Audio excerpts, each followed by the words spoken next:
Le magazine de l'Institut Jeanne Goudal, je me suis rendu compte qu'ils étaient à la recherche d'un groupe à former pour récolter des fonds en vue d'acheter des uniformes scolaires pour les enfants d'Afrique du Sud, notamment des petits Africains orphelins du sida.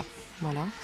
Donc on a eu l'idée de fabriquer des Scooby-Doo afin de les vendre après et de récolter ces fonds et de les envoyer. Donc on a effectivement récolté 516 € qu'on a fait parvenir après en Afrique du Sud.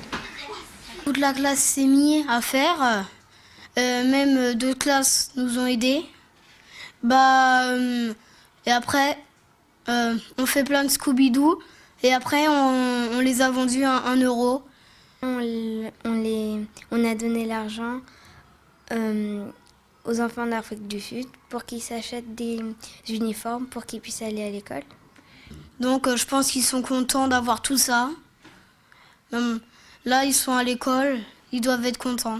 Initialement, la rencontre évidemment avec Jeanne Goudal n'était pas prévue, mais chaque année, elle vient une fois à Paris pour rencontrer des gens importants pour défendre sa cause. Et donc, on a eu la possibilité de la rencontrer dans la mesure où les gens de l'Institut lui ont parlé de ce groupe Rosenschutz qui a été formé.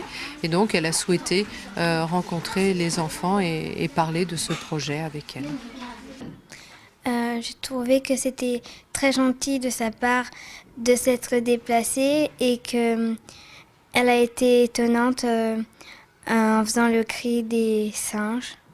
Ça a été très spectaculaire de voir Madame Goudal parler en chimpanzé, même si on était déjà au courant qu'elle savait parler le langage des chimpanzés.